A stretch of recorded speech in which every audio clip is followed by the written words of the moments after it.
Hi everyone and welcome back to my channel. Today we are going to be making a stuffed pepper recipe. So while normally stuffed peppers have some meat and stuff in the actual pepper, what I do is a bit different. My family likes to have a bit more meat than pepper, and so I make it more of like a lasagna where it's layered with some tomato sauce at the bottom, marinara sauce.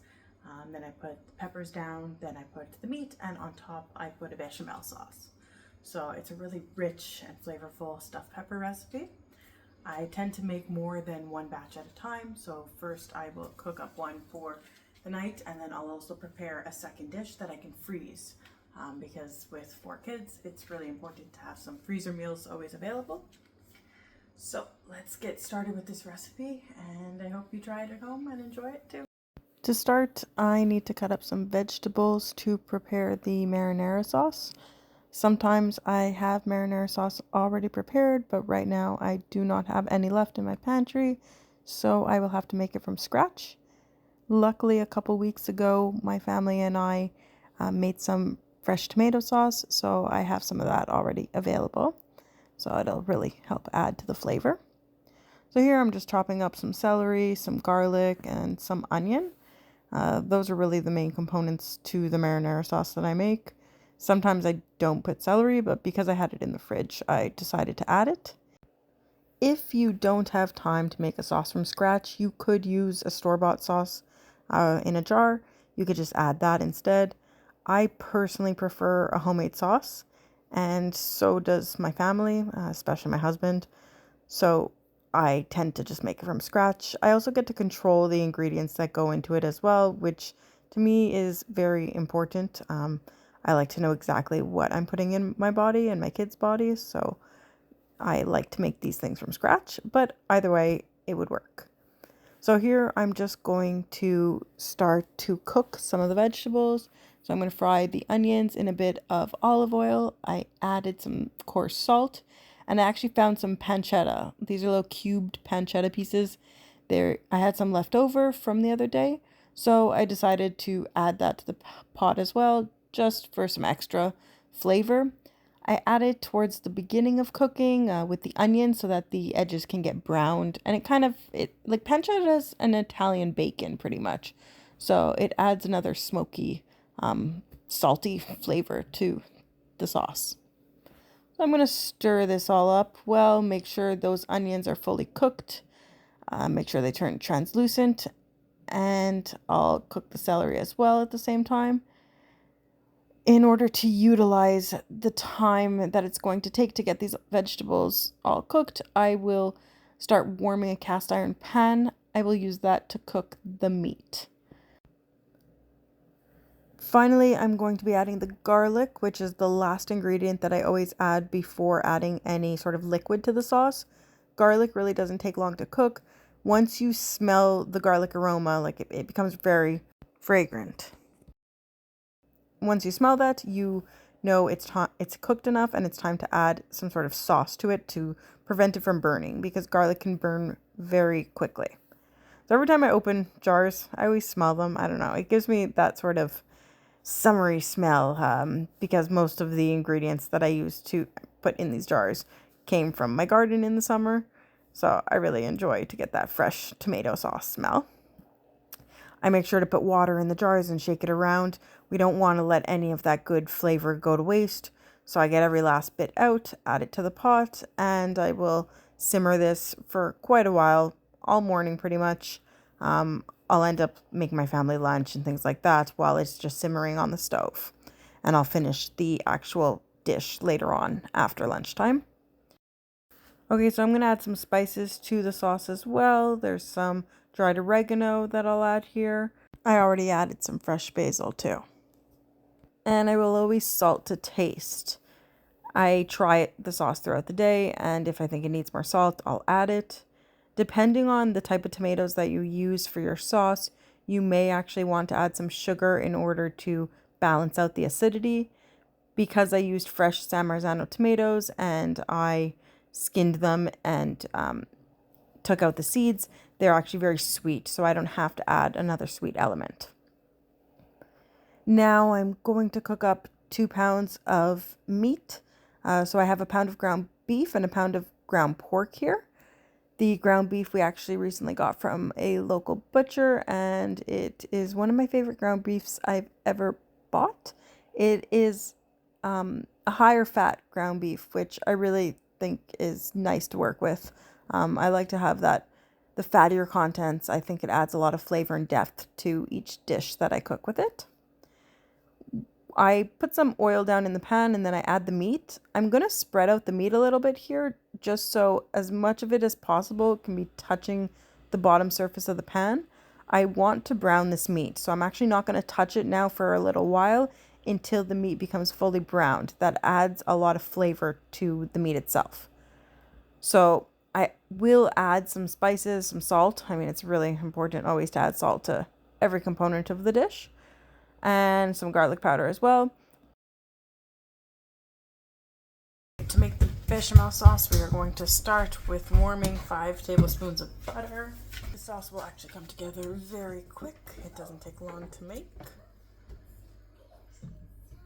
I'm going to wait for that butter to melt before I move on to the next step.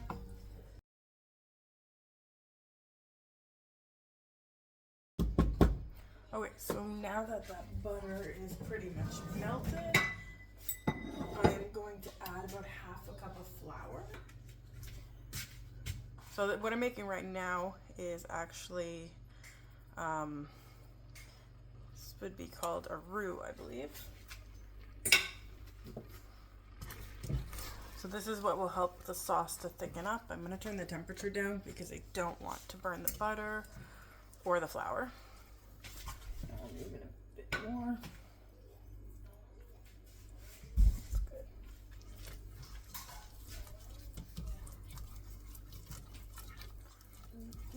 To this, I am going to add 4 cups of milk. I want to do this kind of quickly. I want to make sure not to have the milk curdle on me. So I'm going to be stirring it.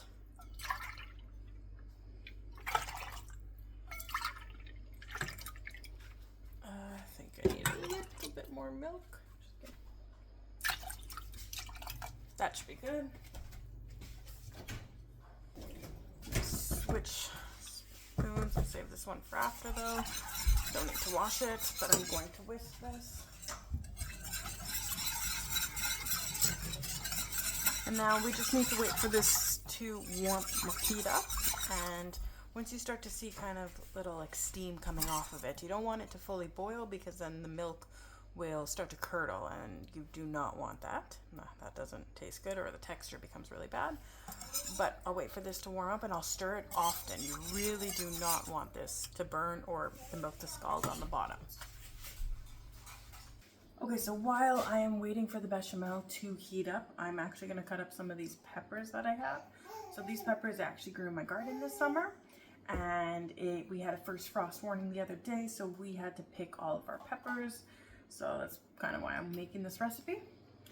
Some of them have little bad spots on them like this one, but that's why I'm going to use it today for this recipe so I can make use of the good parts of the pepper. So let's get chopping these peppers while we wait for the sauce.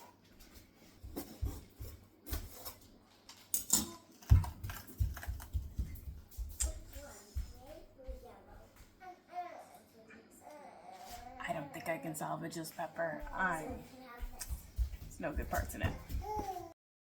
Every summer we try to grow enough sweet peppers so that I can chop them up and freeze them and use them throughout the winter. I really like to use peppers in things like omelets and other more dinner dishes. We don't eat them as often raw, so I don't mind freezing them. And I find that when they thaw, like as long as I vacuum seal the bags effectively, then when I use them in a dish, I can't even tell a difference in the flavor. We actually had so many peppers that we grew in our 2023 garden that I just finished going through them this summer, and I could not even tell that they were almost 2 years old. I almost forgot about the bechamel sauce here, but I caught it just in time. It was nice and silky and it thickened well. So the bechamel sauce seems to be ready now. Some fresh nutmeg. Ooh, okay, that's breaking. Some fresh nutmeg.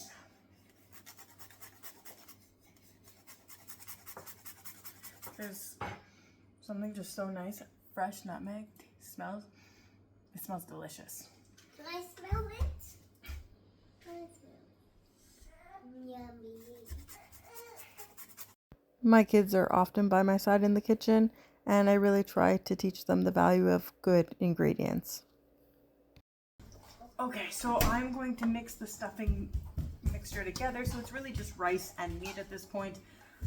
I didn't add too many vegetables to this, but if I did have a lot of extra vegetables in the fridge, then I would have added it. It's a good way to use up potentially like little bits of vegetables I may have left over from other recipes. You can put whatever you want in here. You could add tomatoes, you could add carrots. It's really up to you. So I have this mixture it's all mixed up now. And I think we can actually start building our dish at this point. I have all the components. I'm just gonna tidy up a little bit. It's a lot easier to work in a clean space. I actually found this tiny piece of mozzarella cheese that I need to use up. So I will also add this to the stuffing mixture.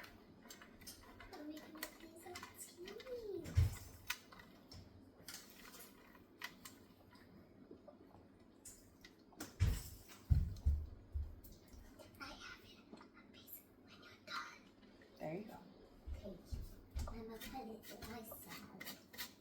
I'm going to be using these 2 containers for the dish, and I will start with a layer of the sauce. So I like to put this at the bottom, and I also like to add it to the yummy mixture. This will add moisture to help the peppers cook a bit more.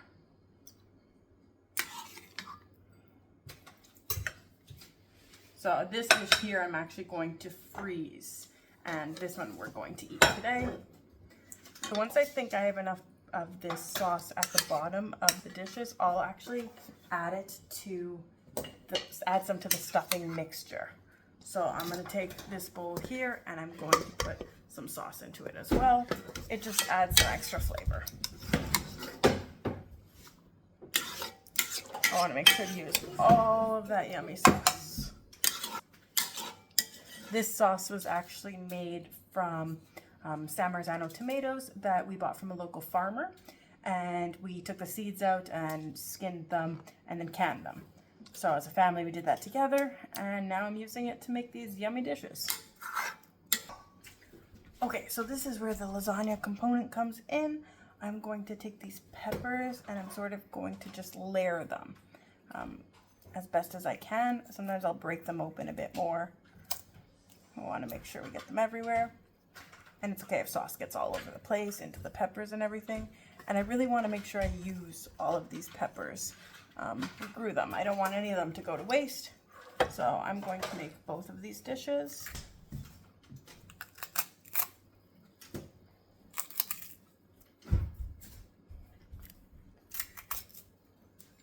Sometimes I break them up a bit more so that I can fit more in the dish. Why are these peppers here? I'm using them for dinner.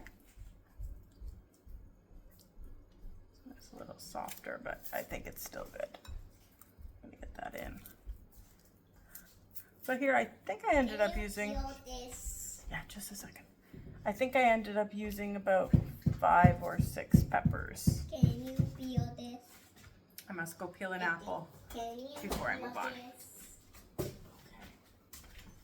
Okay, so the next step, and what we believe to be the most important component, is adding the meat. I have a lot of meat and rice here, and I want to make sure that we get plenty of protein in our meal. So I will add a lot of it.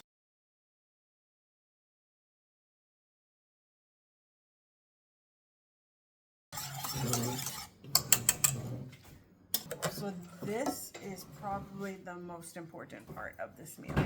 It is what makes it just absolutely delicious.